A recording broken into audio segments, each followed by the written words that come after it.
नमस्कार दोस्तों। नवरात्रि में भूलकर भी ना बनाएं ये 4 सब्जियां, वरना माता दुर्गा का लगेगा श्राप और घर में आएगी गरीबी। शास्त्र के अनुसार 9 अप्रैल से चैत नवरात्रि शुरू हो रही है।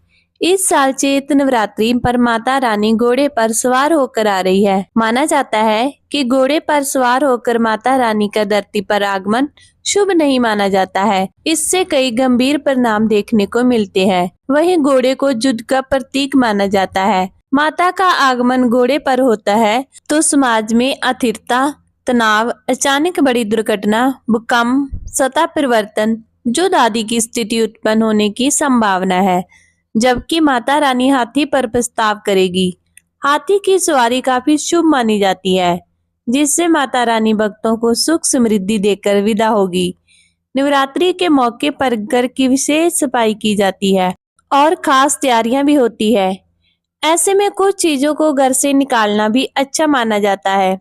धार्मिक मान्यताओं के मुताबिक नवरात्रि में कुछ चीजों को खाने से मनाही की गई है और ना ही ये सब्जी बनानी चाहिए। इन सब्जियों को बनाने और खाने से घर में नकारात्मक ऊर्जा आती है और साथ ही माता रानी का श्राप लगता है। और साथ में हम आपको बताएंगे कि कौन सी चीजें खानी चाहिए। आइए जानते हैं वो कौन सी चीजें और सब्जियां हैं जिन्हें नहीं खाना चाहिए। लेकिन उससे पहले आप इस वीडियो को एक लाइक करें और चैनल को सब्सक्राइब कर लें और कमेंट बॉक्स में जय लक्ष्मी माता जरूर लिखें। ऐसे करें पूजा। इस बार माता घोड़े पर आ रही है, जो कि शुभ नहीं माना जाता है। ऐसे में इस नवरात्रि में माता की पूजा क्षमा प्रार्थना के साथ किया जाना आवश्यक है। प्रथम दिन विधि विधान पूजा करने के बाद क्षमा प्रार्थना करने से माता प्रसन्न होगी और शुभ फल देगी। नंबर 1, मूली से बनाएं दूरी। ज्योतिष शास्त्र में मूली का संबंध राहु से बताया गया है। राहु के दोष को दूर करने के लिए मूली का दान करना चाहिए। आयुर्वेद के मुताबिक ये वात वर्धन होती है। इसके सेवन से रज्जो और तमोगुण की बढ़ोतरी होती है, इसलिए व्रत के समय में मूली का सेवन नहीं करना चाहिए। नंबर 2, बासी खाना ना खाएं। गीता में बासी भोजन को तामसिक और रोगवर्धक बताया गया है। ऐसे भोजन को अपवित्र की श्रेणी में रखा गया है, इसलिए बासी और जला हुआ भोजन व्रत के दौरान नहीं खाना चाहिए। नंबर 3, लहसुन और प्याज भूलकर भी ना खाएं। नवरात्रि के 9 दिनों में लहसुन और प्याज नहीं खाना चाहिए। इन दोनों को तमोगुण वर्तिक माना जाता है। लहसुन और प्याज उत्तेजना और काम भाव बढ़ाता है। इसके अलावा शास्त्रों में इसे राक्षसी भोजन कहा गया है। कहा जाता है कि इनकी उत्पत्ति राहु और केतु से हुई है, इसलिए इनमें गंध आती है और पूजा पाठ में इनका उपयोग नहीं किया जाता है। नंबर 4, मांस का सेवन ना करें। नवरात्रि के पूर्व पर मांसाहार खाना वर्जित माना गया है। मान्यता के मुताबिक साधना के समय किसी और जीव को नहीं सताना चाहिए। दुर्गा तासी में इसको लेकर खास दिशा निर्देश दिए गए हैं।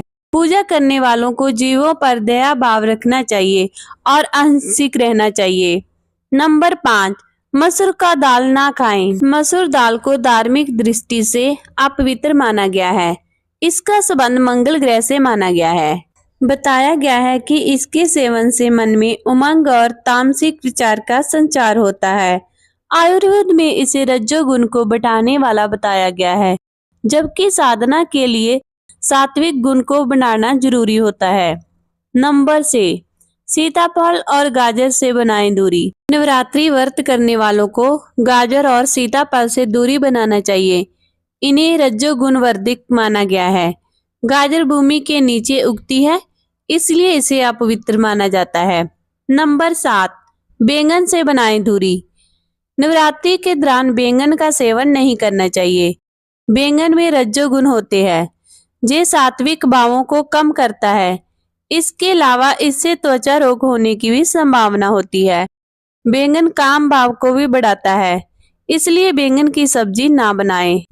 नंबर 8, सफेद नमक। भारतीय तीखा चटपटा भोजन पसंद करते हैं, वहीं इनके भोजन के नमक की मात्रा भी ज्यादा होती है।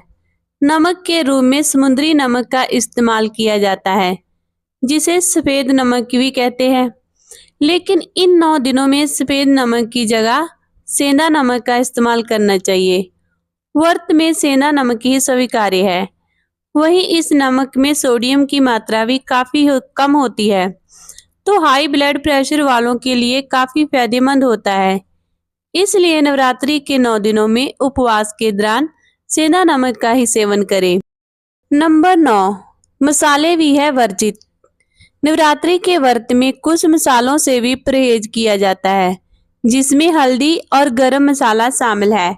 वहीं जीरा के पाउडर भी नवरात्रि के दिनों में खाने से परहेज करना चाहिए। नंबर 10, अनाज। नवरात्रि के 9 दिनों में हो सके तो अनाज से दूरी बनाकर रखनी चाहिए। इसमें गेहूं, चावल, सूजी, बेसन, मक्के का आटा, रागी, बाजरे का आटा शामिल है। व्रत में तो इन सभी चीजों का सेवन सख्त वर्जित है। ऐसे में इन 9 दिनों में अनाज का सेवन नहीं करना चाहिए। आइए अब जानते हैं नवरात्रि में किन चीजों का सेवन करना चाहिए। नंबर 1, आलू। नवरात्रि के दिनों में आलू अधिकतर लोग खाते ही हैं। आप आलू को उबालकर इसमें सेंधा नमक मिलाकर खा सकते हैं। नवरात्रि व्रत में आलू खाने से आपका पेट भरा हुआ रहता है। साथ ही आलू में कार्बोहाइड्रेट और प्रोटीन अधिक होता है। ऐसे में व्रत के दौरान आलू खाने से आपको एनर्जी भी मिलेगी। थकान और कमजोरी का एहसास बिल्कुल नहीं होगा। नंबर 2, शकरकंद। शकरकंद आलू का ही एक रूप होता है, लेकिन ये स्वाद में मीठा होता है। अगर आपने नवरात्रि का व्रत रखा है तो आप अपनी फास्टिंग डाइट में शकरकंद को भी शामिल कर सकते हैं। शकरकंद में vitamin C, vitamin B, calcium और पोटाशियम मिलेगा। इससे आप में व्रत के बाद भी पूरा दिन एनर्जी बनी रहेगी। नंबर 3, अदरक। कई लोगों को सिर्फ अदरक वाली चाय पसंद होती है। ऐसे में अक्सर उनके मन में सवाल आता है कि नवरात्रि व्रत में अदरक खा सकते हैं या नहीं। तो इसका जवाब है हाँ, आप नवरात्रि व्रत के दौरान भी अदरक को चाय या सब्जी आदि में मिलाकर खा सकते हैं। नंबर 4, गाजर। गाजर को भी नवरात्रि व्रत में खाया जा सकता है। आप व्रत में गाजर की सब्जी बनाकर या फिर सलाद के रूप में खा सकते हैं। गाजर पौष्टिक तत्वों से भरपूर होता है। ऐसे में व्रत के दिनों में गाजर खाने से आपके शरीर में पौष्टिक तत्वों की कमी नहीं होगी। नंबर 5, खीरा। खीरे में काफी अधिक मात्रा में पानी होता है। ऐसे में व्रत में खुद को हाइड्रेट रखने के लिए, पानी की कमी को दूर करने के लिए आप खीरे का सेवन कर सकते हैं। खीरे को आप सलाद के रूप में खा सकते हैं। इससे आपकी भूख भी शांत होगी और पानी की कमी भी नहीं रहेगी। नंबर 6, कच्चा केला और पपीता। नवरात्रि व्रत में केला और पपीता फलों का सेवन तो आप कर ही सकते हैं, लेकिन आप कच्चे केले और कच्चे पपीते का सेवन भी व्रत में कर सकते हैं। व्रत में आप कच्चे केले और पपीते का सेवन सब्जी के रूप में कर सकते हैं। इससे आपको प्रफुल्लित एनर्जी मिलेगी। नंबर 7, डेयरी उत्पाद और सब्जियां। पाचक सब्जियों में सहजल और लौकी शामिल है। ये सब्जियां व्रत के दौरान खाने के लिए उपयुक्त होती है।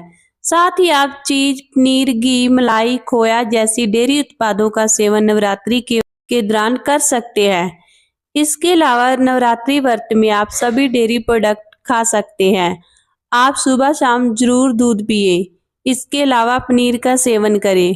पनीर को हल्का रोस्ट करके खा सकते हैं। इससे एनर्जी बनी रहेगी। नंबर 8, कुट्टू का आटा। नवरात्रि में उपवास के दौरान गेहूं और चावल जैसे नियमित अनाज की अनुमति नहीं होती है। ऐसे में आप कुट्टू का, संगाड़े का आटा या राजगिरा का आटा खा सकते हैं और सामान्य सफेद चावल की जगह समाई के चावल खा सकते हैं। नंबर 9, साबूदाना खिचड़ी और साबूदाना लड्डू। नवरात्रि व्रत के दौरान साबूदाना खिचड़ी एक लोकप्रिय व्यंजन है। इसे साबूदाना और सूखी दाल से बनाया जाता है, जो पचाने में भी काफी आसान होता है। चावल, उड़द की दाल, मूंग दाल, बंगाल चना और चना दाल इस व्यंजन की मुख्य सामग्री है।